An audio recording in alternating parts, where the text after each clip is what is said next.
Assalamualaikum warahmatullahi wabarakatuh. Selamat pagi rekan-rekan semua. Kali ini kita akan melanjutkan diskusi kita mengenai ekonomi makro 2.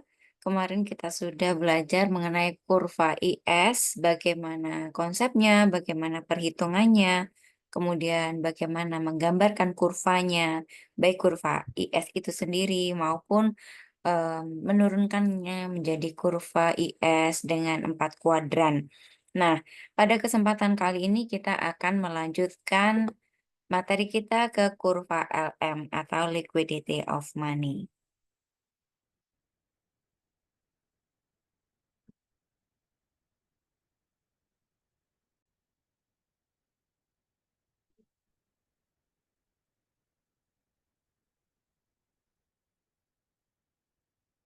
Baik, kita masuk ke penjelasan apa itu kurva LM.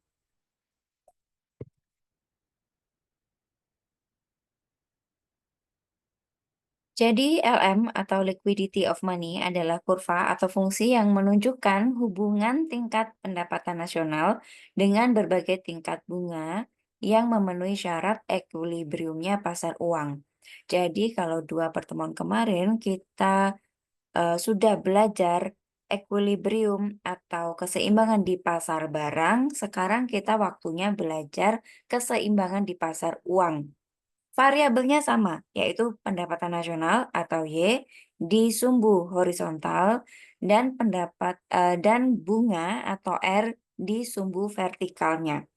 Jadi sumbunya sama, Y dan R akan tetapi tempatnya berbeda. Yang kemarin kurva IS di pasar barang, yang sekarang kurva kurva LM di pasar uang.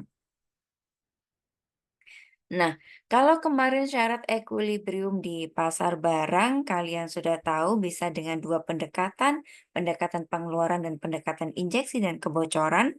Sekarang berbeda dengan syarat equilibrium di pasar uang, yaitu syaratnya adalah permintaan uang sama dengan penawaran uang. Atau money demanded atau MD sama dengan money supplied atau MS. MD, money demanded, yaitu permintaan akan uang. Artinya apa? Kebutuhan masyarakat atas uang tunai. Nah, menurut Keynes, ada tiga motif yang mendasari seseorang membutuhkan uang.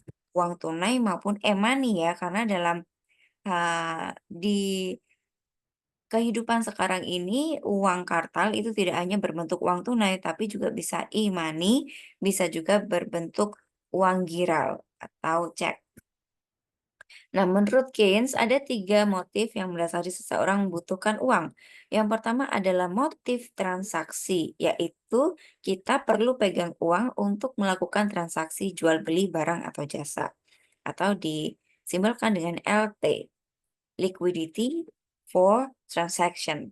Jadi kita butuh uang cash untuk melakukan transaksi, pembelian barang maupun jasa. Yang kedua adalah motif berjaga-jaga atau precautionary motive atau disimbolkan LJ, liquidity untuk jaga-jaga gitu ya, berarti LJ ya. Motif berjaga-jaga ini artinya kadang kita tidak tahu, kadang kita tidak menyangka bahwa kita akan membutuhkan uang tiba-tiba. Nah, ketika butuh uang untuk kejadian yang tidak disangka-sangka itu atau untuk pengeluaran yang tidak direncanakan itu, kita perlu uang cash ya untuk berjaga-jaga. Misal, ketika kamu naik motor mau ke kampus ternyata bannya bocor. Wah, kalau nggak pegang uang atau kalau di rekeningnya m-bankingnya nggak ada uangnya, terus gimana? Apa yang harus dilakukan? Nah, oleh karena itu biasanya orang pada umumnya pegang uang juga untuk berjaga-jaga barangkali terjadi sesuatu yang tidak diinginkan atau barangkali ingin belanja sesuatu secara impulsif, maka kita harus punya uang dengan motif untuk berjaga-jaga atau LJ. Dan yang ketiga adalah motif spekulasi atau motif spekulatif atau spekulatif motif. Artinya apa? Masyarakat membutuhkan uang cash untuk berspekulasi, barangkali ada instrumen-instrumen investasi yang ketika timingnya pas masyarakat mau atau pengen membelinya. Itu adalah motif spekulasi. Simbolnya adalah L2. Kalau motif spekulasi itu simbolnya L2, lalu L1-nya apa? Kan gitu kan pertanyaannya. Nah, L1-nya adalah penjumlahan dari motif transaksi dan motif berjaga-jaga. Kenapa kok L1 itu penjumlahan dari motif transaksi dan berjaga-jaga? Karena motif berjaga-jaga atau LJ ini sering diasumsikan sebenarnya dia sama dengan motif transaksi atau LT karena umumnya masyarakat menyimpan cadangan uang itu ya untuk mengantisipasi adanya transaksi yang tidak direncanakan atau transaksi yang tidak diduga ataupun yang tidak diinginkan. Ujung-ujungnya transaksi juga gitu. Makanya LJ ini diasumsikan sebenarnya sama dengan LT. Kemudian untuk sifatnya juga, permintaan uang dengan motif berjaga-jaga dan motif transaksi itu memiliki sifat yang serupa, yaitu permintaan uang dengan dua motif ini cenderung naik apabila pendapatannya naik. Jadi, dalam persamaan matematis, kedua motif ini memiliki fungsi yang sama, yaitu L1 sama dengan LT ditambah LJ. Nanti kalau sudah mendapatkan hasilnya, bisa disimpulkan juga bahwa L1 sama dengan K1Y. K1 adalah konstanta yang melekat dengan pendapatan karena kedua motif ini sangat dipengaruhi oleh besar kecilnya pendapatan. Di mana K1 ini adalah perubahan jumlah uang yang diminta dengan motif jaga-jaga dan transaksi apabila ada perubahan pendapatan masyarakat. Nah, di dalam soal misal LT sama dengan 0,3Y dan LJ sama dengan 0,15Y, maka L1 sama dengan LT plus LJ. Maka sama dengan 0,3Y ditambah 0,15Y sama dengan 0,45Y. Sangat mudah, sangat sederhana, dan saya rasa semuanya bisa mengikuti ya cara menghitung L1 atau permintaan masyarakat terhadap uang untuk motif transaksi dan motif jaga-jaga. Dengan rumus yang kedua yaitu L1 sama dengan K kali Y, berarti di sini K1-nya berapa? K1-nya adalah 0,45Y. Oke, kalau kita gambarkan dalam bentuk kurva, ini adalah contoh kurva L1 di mana sumbu vertikalnya adalah liquidity untuk transaksi, liquidity untuk jaga-jaga, atau L1 totalnya. Sedangkan sumbu horizontalnya adalah pendapatan nasional. Nah, ini adalah kurva LT sama dengan 0,25Y, kurva LJ 0,15Y, dan kurva L1-nya adalah penjumlahan LT dan LJ, yaitu L1 sama dengan 0,4Y. Nah, ini adalah penjumlahannya menjadi 0,4Y. Bagaimana cara membuat kurvanya? Kalau di sini hanya ada satu variabel Y ini, nah kita misalkan nanti Y-nya 0, maka L1-nya 0. Makanya semuanya bersumber atau dimulai dari angka 0. Kemudian bagaimana untuk mendapatkan titik ini, dan titik ini? Nanti kita pakai permisalan. Misalkan Y-nya misal 100 triliun, L1-nya berapa? Misalkan Y-nya 200 triliun, L1-nya berapa? Gitu ya. Nah, K1 adalah sensitivitas permintaan uang terhadap perubahan pendapatan. Nah, kemudian kita masuk ke motif spekulasi atau L2.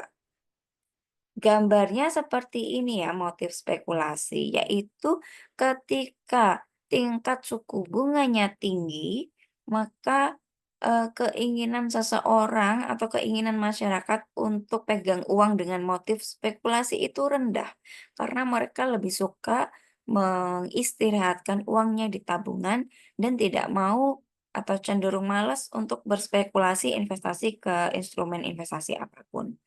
Namun demikian, ketika tingkat suku bunga suatu negara turun, masyarakat mulai meningkat permintaan uang untuk spekulasinya. Karena suku bunga turun, mereka pengen berinvestasi sehingga mereka butuh uang untuk motif spekulasi. Maka kurvanya adalah dari kiri atas ke kanan bawah. Nah, ini pada waktu tingkat bunga tinggi, jumlah uang yang diminta masyarakat untuk motif spekulasi sedikit. Nih ya, ketika tingkat bunganya tinggi, jumlah permintaan terhadap uang untuk motif spekulasi sedikit. Sedangkan pada waktu tingkat bunga rendah, jumlah uang yang dibutuhkan masyarakat untuk motif spekulasi besar. Contohnya titik B ini. Mengapa demikian? Seperti yang sudah saya jelaskan tadi, yaitu ketika suku bunga tinggi, masyarakat cenderung mengamankan uang mereka di tabungan dan tidak melakukan spekulasi berupa investasi, sehingga permintaan uang dengan motif spekulasi menjadi rendah. Dan sebaliknya, tadi sudah dijelaskan sebelumnya ya. Maka dapat disimpulkan bahwa semakin tinggi suku bunga, semakin rendah permintaan uang dengan motif spekulasi. Dan sebaliknya, sehingga bunga dan motif spekulasi atau permintaan uang dengan motif spekulasi ini hubungannya adalah negatif. Ketika bunganya tinggi, permintaan uang dengan motif spekulasinya rendah. Ketika bunganya rendah, permintaan uang untuk motif spekulasinya tinggi, hubungannya negatif. Nah, untuk rumusnya kita bisa rumuskan motif spekulasi atau permintaan uang atas motif spekulasi adalah L2 sama dengan K2R ditambah L02. L2 adalah permintaan uang untuk spekulasi, yaitu bagian permintaan uang yang dipengaruhi oleh tingkat suku bunga. Kalau tadi L1, permintaan uang dipengaruhi oleh jumlah pendapatan. Kalau L2, permintaan uang dipengaruhi oleh tingkat suku bunga. Kemudian ada K2, yaitu koefisien yang mengukur sensitivitas permintaan uang terhadap perubahan suku bunga. Artinya seberapa besar perubahan suku bunga akan mempengaruhi permintaan uang untuk motif spekulasi. Kemudian ada R, yaitu tingkat suku bunga. Di berbagai buku atau di berbagai soal, R biasa juga digantikan dengan I kecil atau interest. Kemudian L02. L02 adalah permintaan uang untuk spekulasi yang tidak dipengaruhi oleh tingkat suku bunga atau permintaan uang minimum untuk spekulasi yang tetap meskipun suku bunga berubah. Jadi L02 ini sebagian kecil dari uang motif spekulasi yang tidak dipengaruhi oleh bunga. Jadi sebenarnya di motif spekulasi pun ada permintaan uang yang dipengaruhi oleh bunga dan ada permintaan uang untuk spekulasi yang tidak dipengaruhi oleh bunga. Maka kita bedakan notasinya. Kalau dipengaruhi oleh bunga, kita sebut K2, seperti K1 tadi dipengaruhi oleh pendapatan.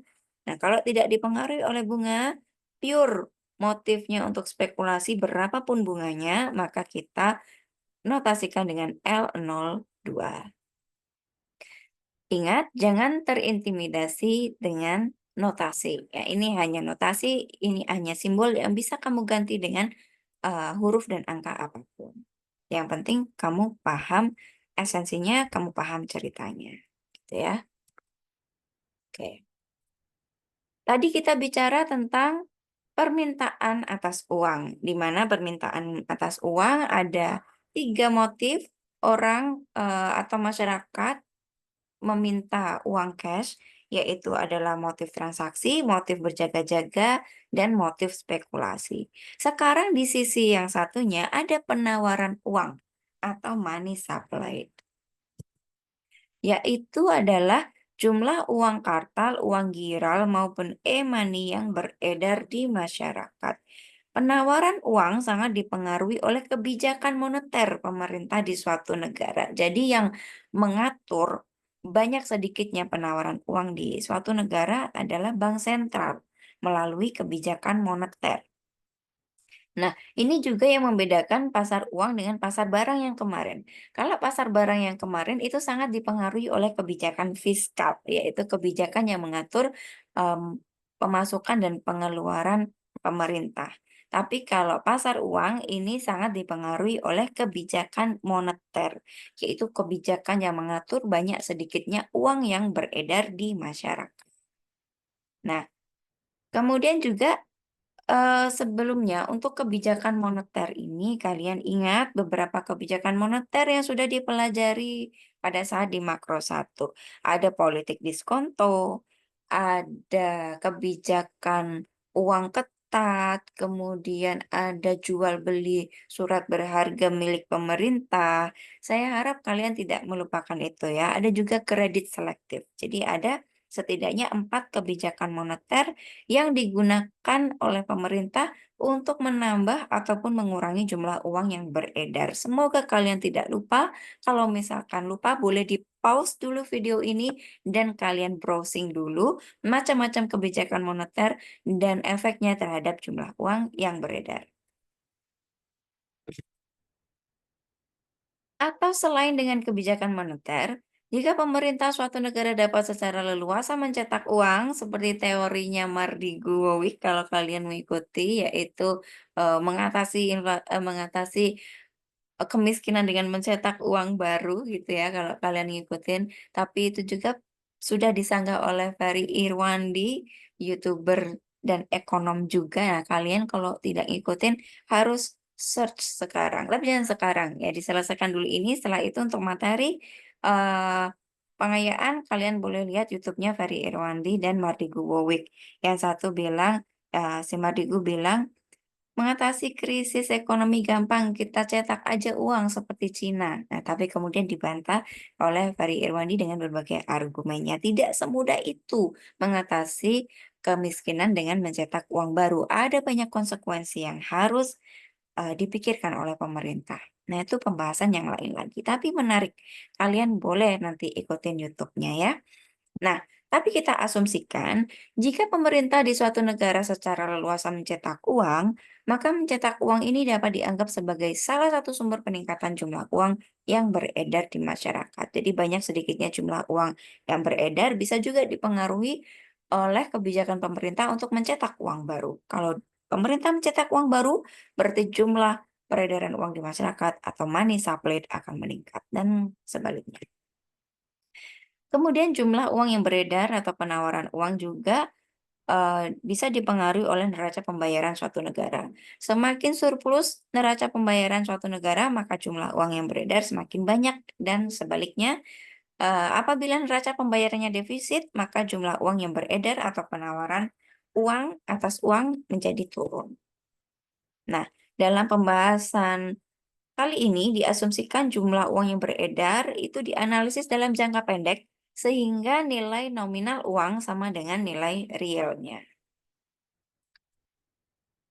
Nah, persamaan kurva LM itu adalah merupakan keseimbangan di pasar uang, yang mana keseimbangan ini terjadi ketika jumlah uang yang diminta masyarakat sama dengan jumlah uang yang beredar di suatu negara, yaitu MD atau money demanded by the society equals money supplied by the government.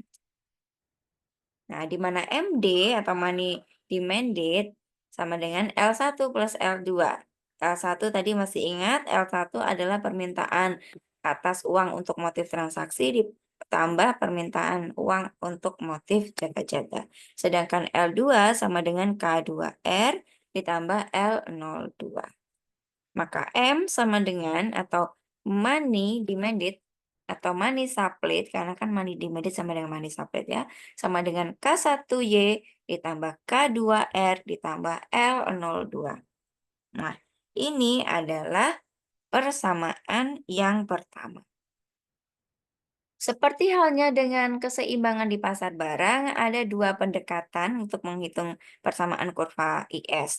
Di kurva LM pun ada dua pendekatan. Yang pertama dengan perhitungan dengan persamaan yang satu, dan yang kedua adalah dengan perhitungan apabila yang digunakan untuk ruas kirinya adalah fungsi Y. Jadi Y-nya dipindah ke sisi sebelah kiri persamaan. Maka jadinya seperti ini ya. Yang tadinya M sama dengan menjadi Y sama dengan. Nah, ini masih K1Y sama dengan Ini ya, K1Y sama dengan teman-temannya Y dipindah ruaskan. Dipindah ruaskan berarti yang tandanya plus berubah menjadi minus. Nah, berarti K1Y sama dengan M minus K2R minus L02.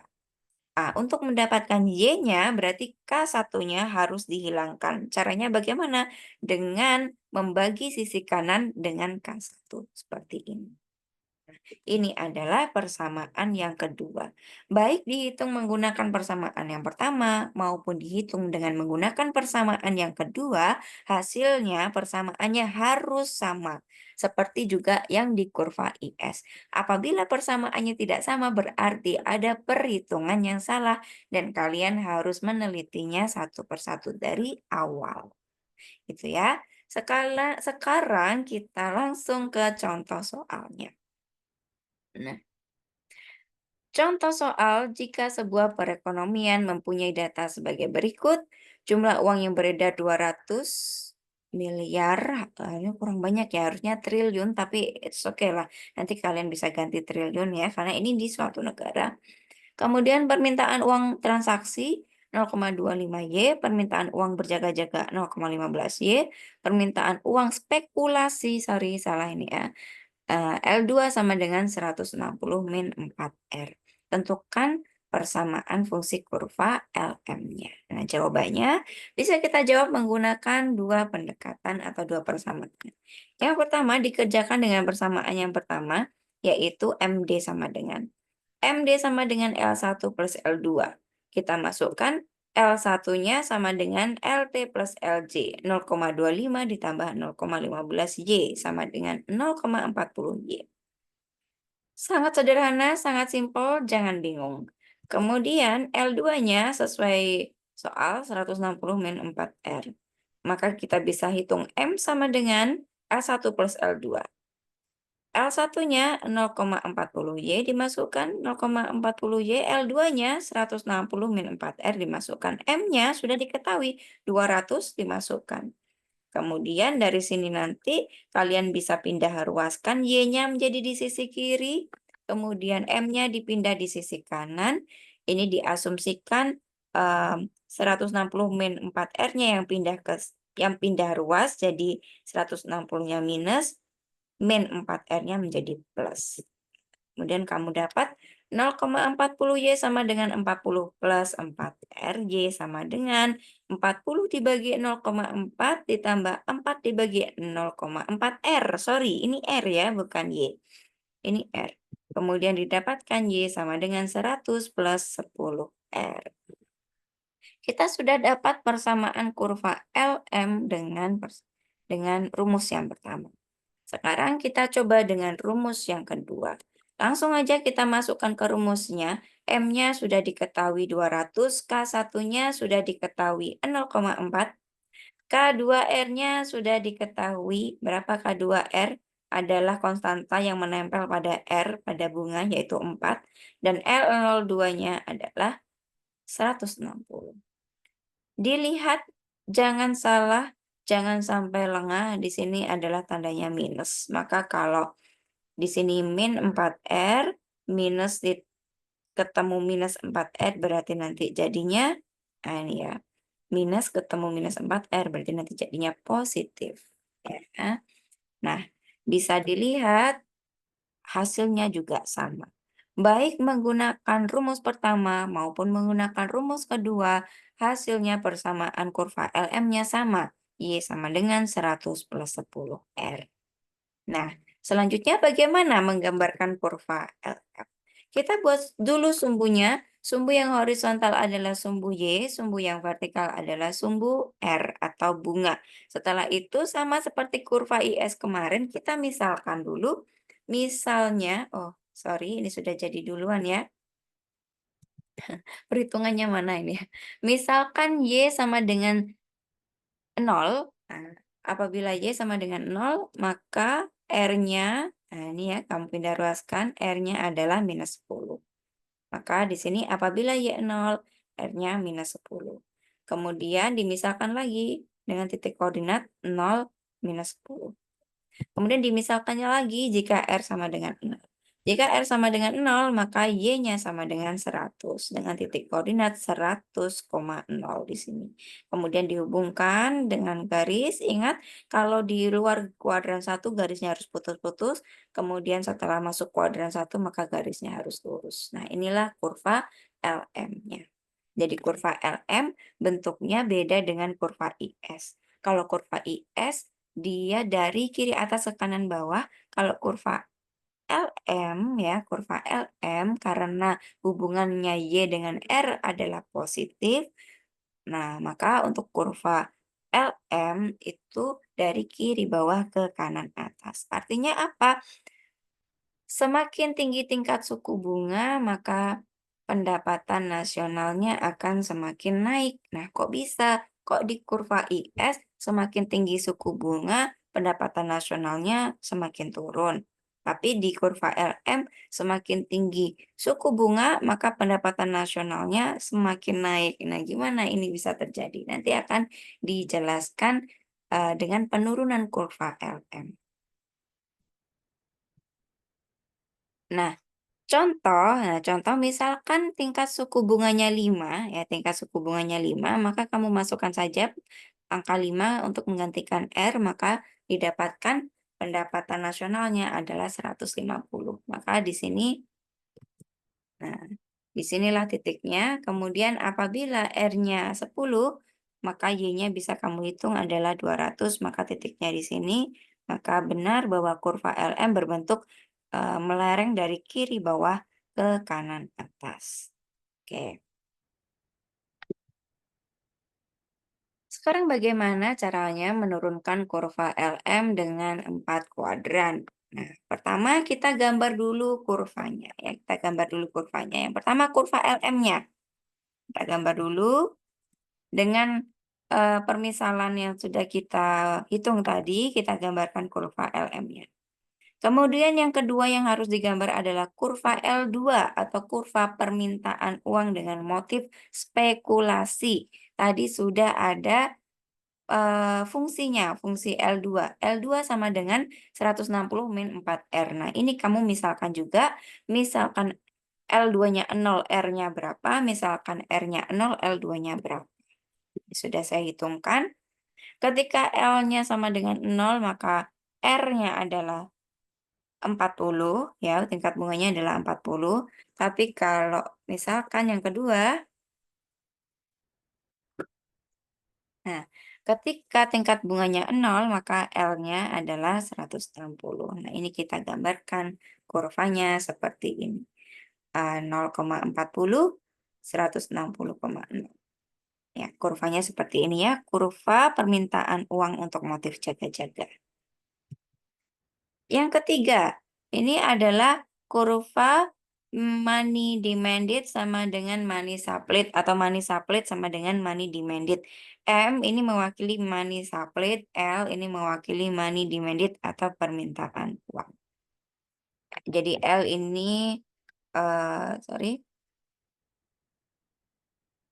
saya ralat ya. M ini mewakili nah ini, L1 atau motif transaksi dan motif jaga-jaga, sedangkan M yang kedua di sini itu mewakili L2 atau motif spekulasi. Nah, di mana motif jaga-jaga dan transaksi kalau ditambahkan dengan motif spekulasi harus sama dengan M, ya. Nah, kurvanya jangan diberi angka dulu, yang penting dibuat garis lurus dengan kemiringan 45 derajat. Angkanya kita tentukan nanti sesuai dengan kasus yang lainnya. Kemudian gambarkan juga kurva L. Kurva L ini sumbu horizontalnya adalah Y sama dengan atasnya dan sumbu vertikalnya adalah L1 atau motif transaksi plus motif jaga-jaga sama dengan sebelah kanan. Nah, tadi sudah diketahui L1 sama dengan 0,4Y, gimana cara membuatnya? Bagaimana cara menggambarkan kurvanya?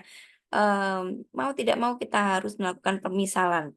Yang pertama, misal Y sama dengan 0, maka L1-nya juga sama dengan 0, karena 0,4 dikali 0 sama dengan 0. Maka kurvanya akan selalu diawali dari sumbu 0. Kemudian kita buat permisalan yang kedua. Misal pendapatan nasionalnya adalah 150. Maka ketemulah L1-nya 0,4 kali 150 yaitu 60. Nah, dari sini kita baru bisa membuat kurvanya. Jadi 150 dan 60. Ada titiknya, kemudian tinggal digaris dari 0 ke titik tersebut, maka ketemulah kurva L1. Nah, dari sini kita bisa membuat kurva LM dengan 4 kuadran. Yang pertama, dari angka 150, pendapatan nasional 150 ditarik ke atas ke kurva LM-nya, maka 150 ini adalah Y. Maka bagaimana bisa mengetahui tingkat bunganya? Y-nya diganti 150. Kemudian 100-nya dipindah ruas, jadi 150 dikurangi 100 sama dengan 50. Maka 10R sama dengan 50, R-nya sama dengan 50 dibagi 10 yaitu 5. Maka R-nya ketemu 5, angka 5 ini dibawa ke kurva L2 ya. Angka 5 ini dibawa ke kurva L2 untuk menentukan permintaan uang untuk motif spekulasinya itu berapa besar. Maka R-nya ini dimasukkan ke persamaan L2. 4 dikali 5 sama dengan 20. 160 dikurangi 20 sama dengan 140. Maka besarnya permintaan uang untuk motif spekulasinya adalah 140. Nah, 140-nya ini jangan lupa dibawa ke kurva ML. Ya, dibawa ke kurva ML 140. Ingat tadi M-nya di soal adalah 200. Kalau M-nya 200, kemudian motif berspekulasinya 140, maka berapakah besarnya L1? Ingat, M adalah L1 plus L2. Jadi L1 sama dengan M dikurangi L2. Jadi L1 sama dengan 200 dikurangi 140 sama dengan 60. Maka di sini kita garis 60, 60-nya kita bawa ke L1, ke kurva L1 pas ya. Jadi di sini kalian sudah bisa menurunkan kurva LM dengan 4 kuadran. Kemudian kita buat permisalan yang kedua. Nah, permisalan yang kedua, misalkan Y sama dengan 200.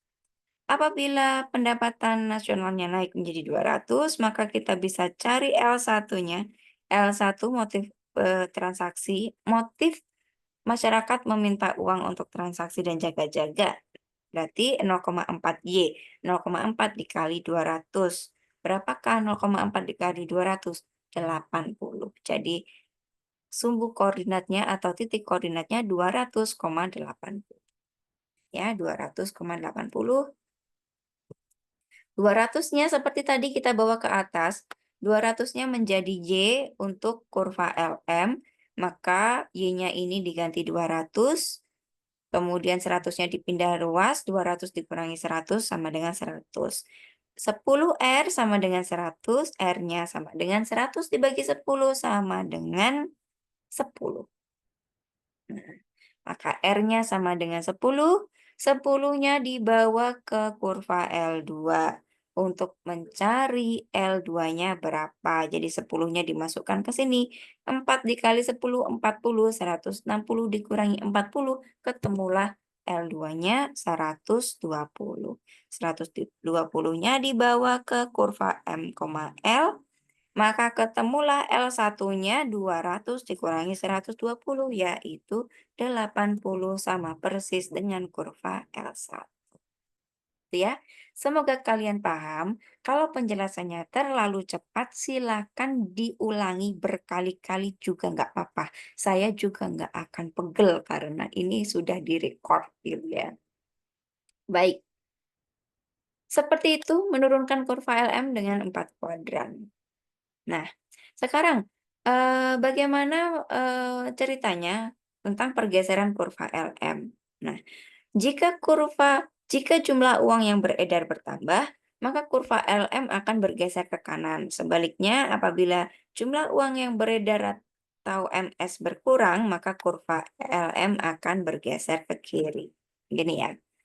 Jadi, kalau MS atau money supply-nya itu bertambah. Nah, ini MS-nya bertambah, money supply-nya bertambah. Entah pemerintah mengeluarkan kebijakan moneter yang menambah peredaran uang atau pemerintah mencetak uang baru, yang jelas penawaran terhadap uang bertambah, maka money supply akan bergeser ke kanan. Titik keseimbangannya akan berubah dari E menjadi E aksen. Nah, perubahan titik keseimbangan dari E menjadi E aksen ini juga akan menggeser kurva LM ke kanan. Ya, ini kurva LM-nya bergeser ke kanan. Keseimbangannya juga berubah. Jadi kurvanya dari LM menjadi LM aksen. Ini terjadi karena jumlah uang yang ditawarkan pemerintah atau jumlah penawaran uang bertambah. Kemudian yang kedua, apabila permintaan uang meningkat, nah ini ya permintaan uang meningkat, kurva LM akan bergeser ke kiri. Sebaliknya, apabila permintaan uang atau MD turun, kurva LM akan bergeser ke kanan. Nah ini, apabila eh, yang bergeser adalah permintaan uangnya gitu ya, permintaan uangnya yang bergeser, permintaan uang meningkat, maka kurva LM akan bergeser ke kiri, bergeser ke kiri. Misalkan misalkan ini ya, permintaan uangnya pertama kan liquidity yang diminta sekian. Kemudian terjadi peningkatan jumlah uang yang diminta. Akhirnya kurva L-nya kan geser nih dari yang warna merah ke warna hijau. Nah, akibatnya apa? Akibatnya kurva LM-nya juga bergeser. Kalau kurva L-nya, kurva permintaannya bergeser ke kanan, kebalikannya kurva LM-nya justru bergeser ke kiri. Gimana ceritanya? Nah, dari titik E ini kita buat kurva LM-nya. Ya, kita buat kurva LM-nya. Bisa dilihat kalau L-nya geser ke kanan, justru LM-nya geser ke kiri. Kenapa? Karena money supply-nya tidak berubah ya, tetap. Karena dalam jangka pendek money supply itu tetap. Begitu. Oke, semoga kalian paham. Kalau misalkan terlalu cepat, seperti yang saya sudah bilang tadi, silahkan diulang-ulang untuk kemudian kamu siap mengerjakan latihan soal.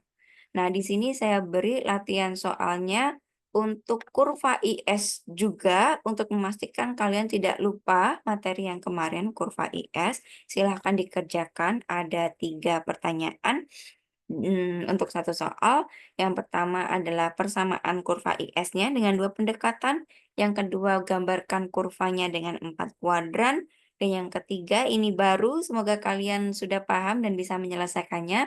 Nah, jika pengeluaran pemerintahnya naik sebesar 50, berarti G-nya jadi 250, apa akibatnya terhadap kurva IS, dan gambarkan perubahan kurva IS-nya saja, nggak usah 4 kuadran. Nanti kalau ini sudah selesai, dilanjut dengan kurva LM-nya. Ya, dilanjut dengan kurva LM-nya, ada 3 pertanyaan juga. Jadi persamaan LM, kemudian tentukan nilai pendapatan nasional ketika R-nya berubah-berubah, kemudian gambarkan kurva LM dengan 4 kuadran. Baik, selamat mengerjakan, semangat. Nanti langsung ditulis di kertas folio, kemudian dikumpulkan hari ini juga. Jadi kalian tetap stay di kelas, kerjakan di kelas dengan tenang, jangan mengganggu kelas lain dengan keributan-keributan yang kalian buat. Lihat video saya di kelas, kerjakan tugasnya di kelas, kemudian kumpulkan di meja saya. Gitu ya. Terima kasih, selamat mengerjakan. Wassalamualaikum warahmatullahi wabarakatuh.